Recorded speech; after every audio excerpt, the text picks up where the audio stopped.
Hello students, आप में से बहुत सारे स्टूडेंट्स मेरे से पूछते हैं कि सर यूपीएससी के द्वारा सीएपीएफ असिस्टेंट कमांडेंट के लिए पेपर 2 के लिए क्या स्ट्रैटेजी रहनी चाहिए।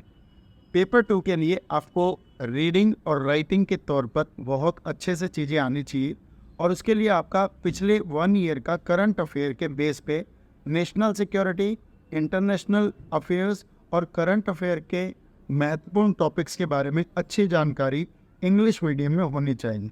इसी के तौर पर अगर आप पिछले 1 साल के विषयों की बात करें तो उसके अंदर चाहे CAA की बात हो, NRC की बात हो, साइमल्टेनियस इलेक्शन की बात हो या फिर इस समय जो ऑनगोइंग इलेक्शन है, इलेक्शन के अलावा जो सिक्योरिटी क्राइसिस है, पिछले दिनों में 27 नक्सलाइट जो मारे गए हैं, इन्हीं तमाम टॉपिक्स के ऊपर आपको रिपोर्ट राइटिंग, आर्गूमेंट राइटिंग और एसे राइटिंग की चीज़ें दिखाई देंगी। ऐसे के तौर पर 6 टॉपिक्स आएंगे और 6 में से 4 आपको लिखने होते हैं और पूरी गारंटी है नेशनल सिक्योरिटी का कोई भी टॉपिक आएगा वो इन्हीं हमारे टॉपिक्स में से आएगा।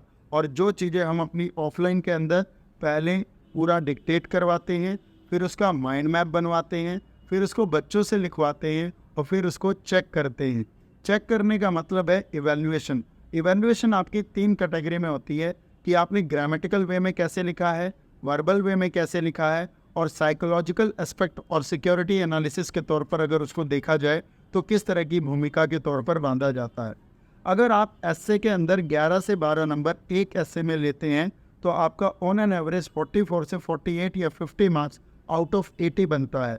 इसी तरह से आर्गूमेंट के अंदर आपको 14 से 15 मार्क्स मिल सकता है, जिसके अंदर आपको 3 पक्ष में और 3 विपक्ष में यानी कि 3 points for and 3 point against the motion आपको लिखने हैं।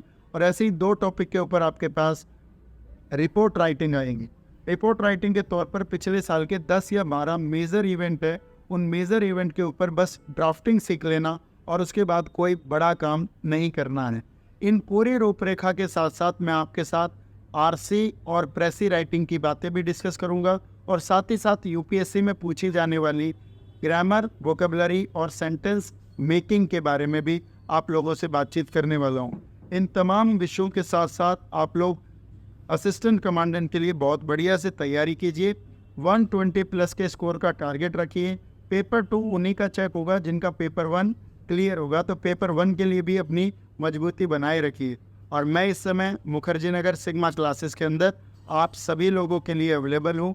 आप अपनी कॉपी चेक करवाने के लिए, मार्गदर्शन के लिए और लिखना सीखने के लिए और लिखने के लिए माइंड मैप को सोचने के लिए आप ज़रूर हम तक आ सकते हैं।